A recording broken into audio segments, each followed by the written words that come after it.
Multiple areas where these conflicts have been taking place. Let's tell you about the war with Ukraine and Russia, because amid the war that has been taking place in the Middle East, President Donald Trump has now dialed his counterpart in Russia, President Putin, where Trump has now flagged Putin's role on Mideast, saying that first end the Ukraine war to help the Mideast crisis. As Donald Trump, however, has been calling the talks to be very constructive, where he says that they have discussed a Ukraine war as well and what's happening currently in the Middle East. However, Trump says that Putin wants to be of more help. However, Donald Trump has now been saying that first, Putin needs to address the immediate concern of the Ukraine war, and then probably he can, be involved as far as when it comes to the Middle Eastern war is concerned. President Trump calling the conversation to be constructive.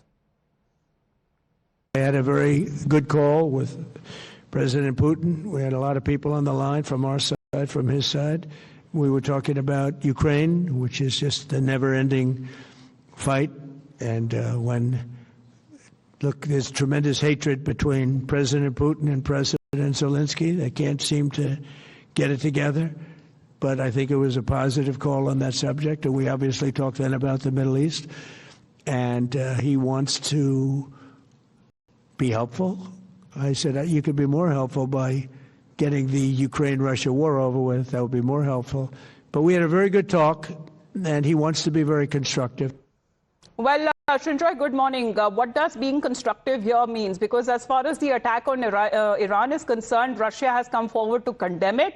However, there have been reports of certain intel support that Russia seems to be giving to Iran, but calling these talks to be constructive, President Trump seems to be urging, or rather showing the mirror to President Putin, saying that first solve your own crisis with Ukraine and then talk about the Middle East.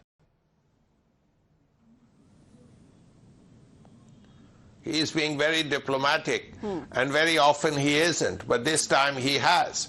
But the Iran apart, the Russia-Ukraine war has been going on for over 4 years now. And that is a period longer than Russia's involvement in the Second World War. And if you look at the casualties involved, if you look at killed, wounded, Russian, Ukraine, it's over 1 million. Can you imagine 1 million casualties in a war? And it's still going on. There's no sign of peace. So what President Trump says, and let's not forget, President Trump said that the war would not have happened if he were president. And he, after becoming president, would end it in one day. Today he calls it never ending, because even after he became president, it's been a year since the war has been going on, and there's no end in sight.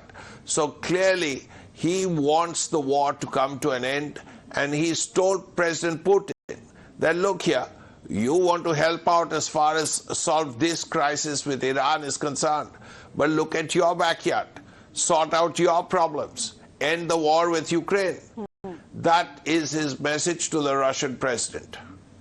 Absolutely, because he's been discussing ideas for ending the Middle Eastern war there. However, there have been very few countries who've actually come out in support of Iran. That also includes Russia. But please to stay on with us.